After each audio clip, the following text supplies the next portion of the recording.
Good Hello. morning. Hi. Hello. Hey, looks like the internet connection's pretty good. And Yeah, much better here. that's awesome.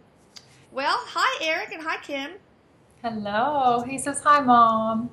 He's real mushy this morning. He's real mushy today. I think he sat in my lap, or at least beside me, yesterday because I felt intense tingling on my thighs. So, He's just going like this. oh, that's so him. Smiling real big. So him. Well, let's try this again. We tried to do this yesterday, guys, but the internet was bad. So she's in a new place and her mom's place, and it has better internet. So we'll give this a shot. Now, a lot of people have asked me about the Mandela effect. It's called. Here's what this blog member writes.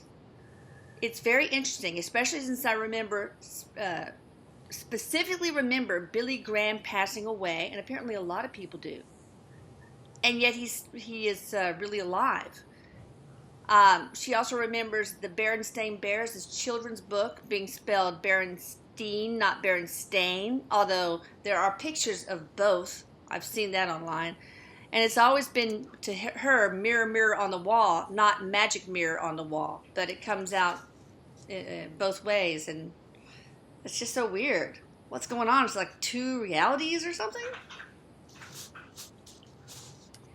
That's what he's showing me. He says he's showing like two different realities colliding, like two different awarenesses colliding. So he says, Mom, it's pretty simple.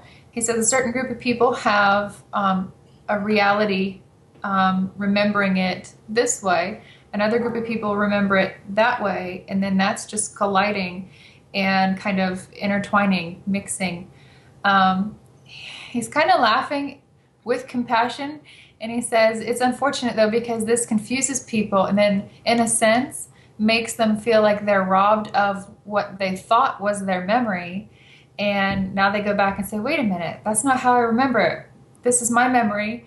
What happened to that? He says people have that sense of like, I've been robbed of my own memory. So But is it a real two different actual realities? Because I just can't get over that picture on Google of two Berenstain Bears books spelled completely different. One Berenstein, one Berenstain. he says having an awareness. Okay, I will repeat what he's saying word for word, and then I'll translate what I think he's trying to say because the words don't really make a whole lot of sense. But he says it's two different sets of awareness, two different realities, and in that people are aware of something in a different way. But then he keeps giving me change, like. So he keeps saying it's been changed. I said, well, has it been changed? Like, did they just change the name of the Berenstain Bears? He says no, but I feel like that's what he just keeps saying. No, no, it hasn't been changed, but it's just having two different. Okay, so it's all about perception. He says you perceiving it one way, somebody else perceiving it another way, and then. He's kind of laughing. He says it's been like this for a long time, but people are just now, coming together on it and saying, wait, look at this. And more people come in and say, wait, look at this. So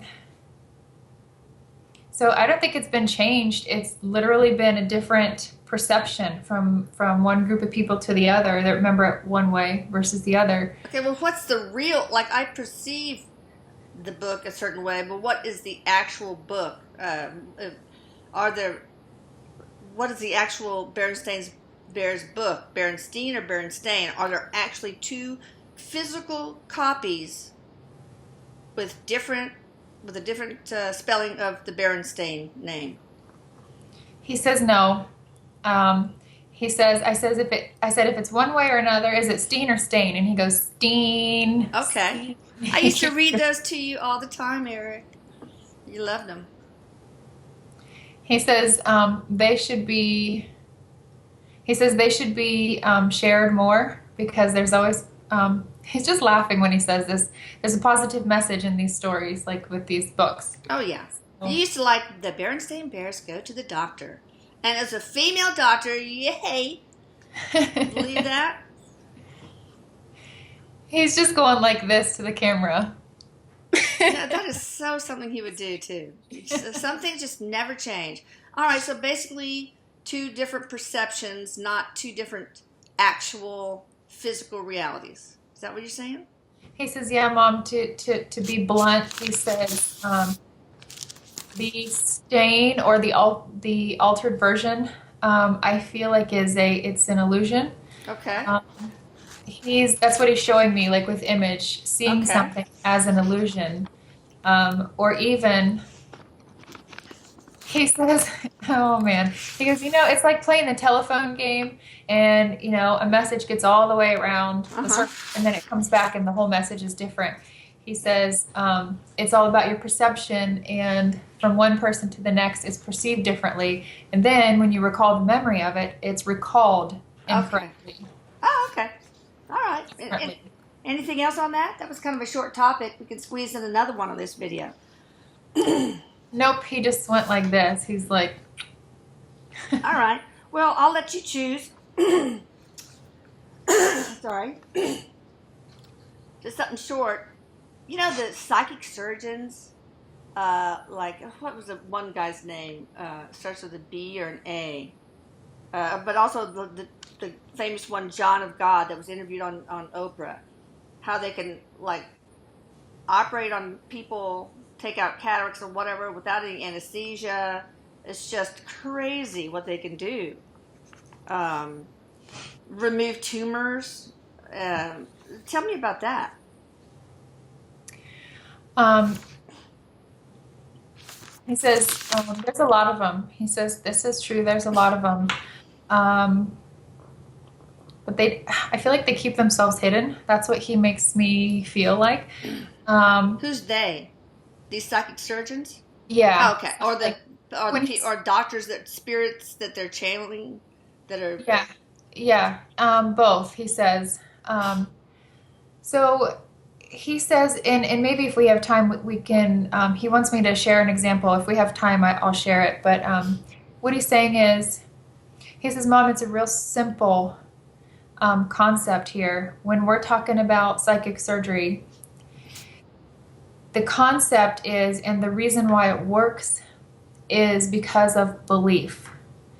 It's the true, much deeper capacity to believe in oneself, one's abilities, so on and so forth, he says. Are you talking about the doctor or the patient? Both. Okay. It's really important for both, he says. The doctor has to believe in their own abilities. Yeah. Patient has to believe in their own abilities to allow what the doctor is doing.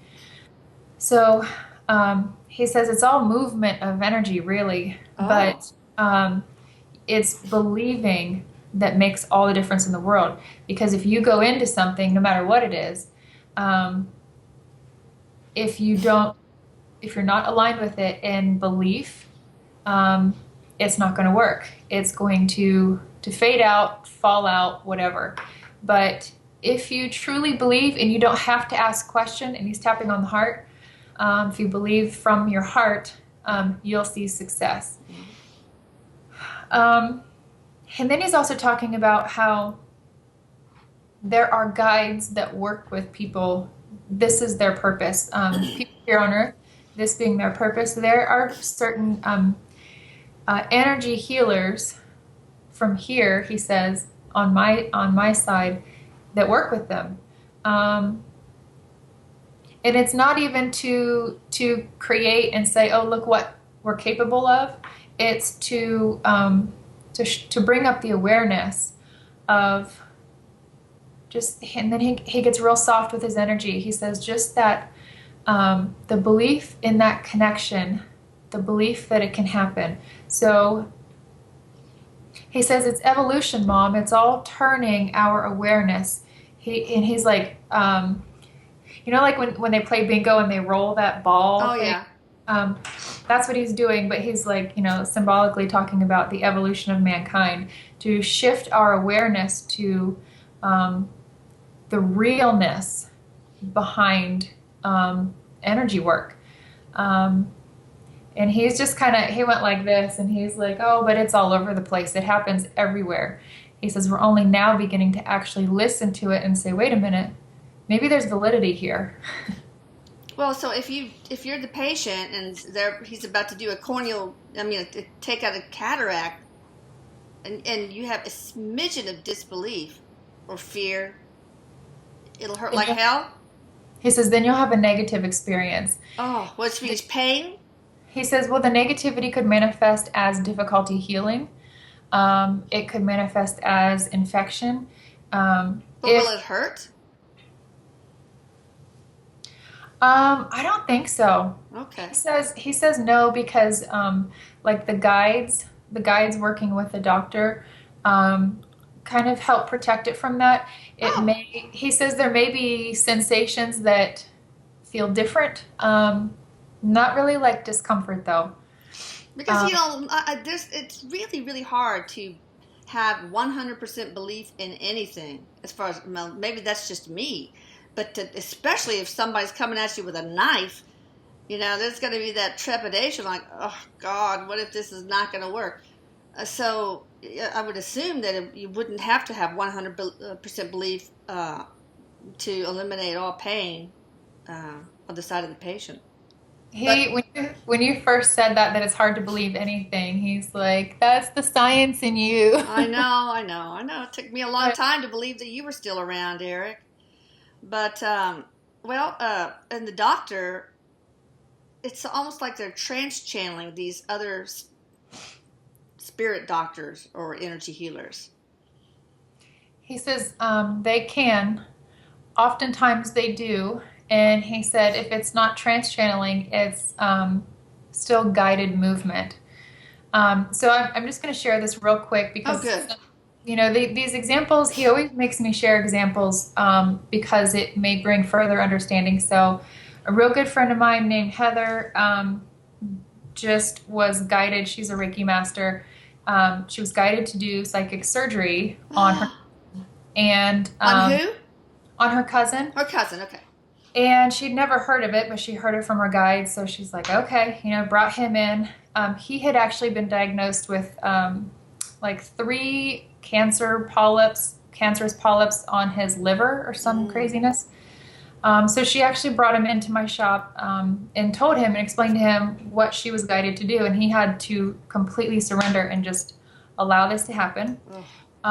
So she is very interactive. And Erik says this is important to realize. She would ask him, feel it. What color is it? What does it look like? What size and what shape is it? Now work with me to help release it. We're going to move it. We're going to release it. And she would ask him, in the middle of the surgery, do you feel like it's gone? And he would say no. So they would continue. Then she would say, do you feel like it's gone? And he said, yeah. And 2 weeks later had an MRI and he's cancer-free. And that's it. So it was just, mind-blowing because she's very new in her Reiki anyway. Yeah. But, and honestly, that's the first time I heard of psychic surgery. This was just last year. But Erik says it's that interaction, too, that's really important, that the patient knows. Interesting, yeah. That their consciousness, their intentions also are really important to help shift and move that ill energy away. Yeah. Well, who was guiding her? She wasn't trans-channeling, I guess. She was just, her movements were being guided? Yeah, he says that she wasn't trans-channeling, but like what he's showing me is like literally like her arms moving like puppets. Like I wasn't there, but he's showing me. But he says there was a lot of archangels present guiding her. That's handy. And her own spirit team. So he's like, I can give you names if you want. I don't know if it matters, but her personal spirit team and then archangels also.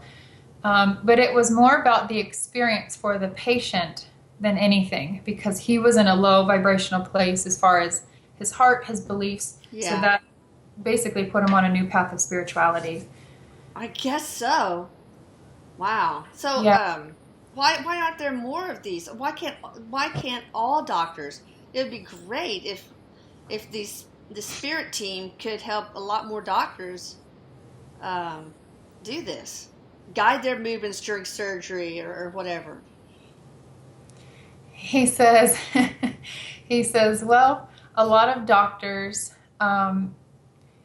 they operate not literally in the OR, but they function primarily through a small sliver of ego. I have control. Oh I yeah. know because I've been taught, and this is what I know. He says, so oftentimes they are very apprehensive to separate from that, he says, and allow themselves to be vulnerable enough to even believe that there's spirit people around Yeah. that might guide me. He says a lot of them are really skeptical and have a hard time allowing that thought process. But the ones that do, but he says too, we're on the brink of like this whole thing folding over. He's showing me like a big change.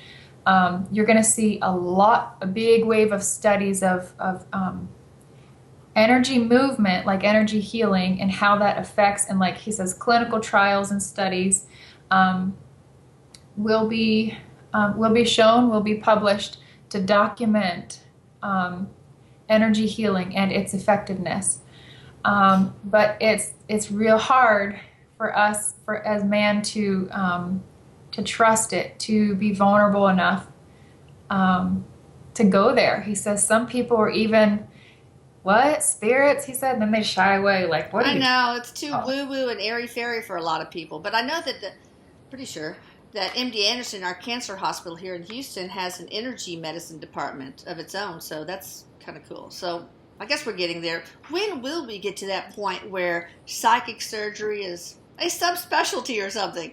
No, that it's commonly accepted and practiced. Yeah, he says there's a lot of places in hospitals all over the U.S. that have energy healing centers or departments. When you said when will we, he said 30. So 30 years?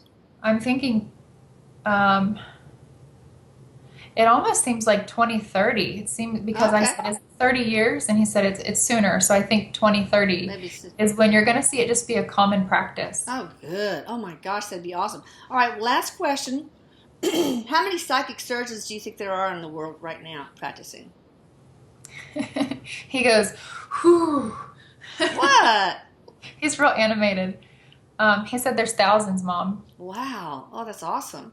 Well, I need their phone directory of all those guys, so that's great. He said, you know, the best thing is, um, he says there's no schooling and documentation of I did this much schooling, I have this much schooling for this certificate. He said the only certificate you need hanging on the wall is the one that says belief. Yeah. He Awesome. says because if you have that in you, you can be a psychic surgeon. And he's talking to like anybody watching this video. So Amazing. um, Do they he get to says call themselves doctor? he goes yes. Of course. And he said, it goes back to the saying, even a Bible reference. If you ask, believing, you'll receive. Yeah. He says, there is so much truth, Mom, to that statement. If you ask it to be done, release this from this person, detach this ill energy, whatever it may be. And if you believe it, you'll receive it. But it's a deep belief, Mom. It's not just, Yeah. oh, believe, let's do Yeah. this. Yeah. He says it's really deep. To every atom in your body, you have to believe. How do you accomplish that? I have such a hard time with that. I always have a little doubts here and there. You He just. says it's literally like going through, oh God. Uh He said it's like he says this is how tedious it feels trying to go through. He's comparing like going through your whole self, your whole body, and picking out every single doubt. And he compared it to like a child with a little girl with long hair and her head's full of lice, and you have to go pick oh. out each bug. And he said Oh. it's so tedious, and it takes forever, and it takes focus. He Oh. said, Uh oh. I'm in trouble. Focus. yeah. He The says F word. He says every ounce of your being, to the core of who you are, Yeah. you have to let go and pick apart every doubt, process every doubt, and let it go. Okay. All right. Sounds good. Anything else? Um, he's shaking his head no. He says, I love you, Mom. I love you too. Bye. And He's, thank you, Kim. you're welcome. He's being so goofy. But my pleasure as always. Bye. Bye bye.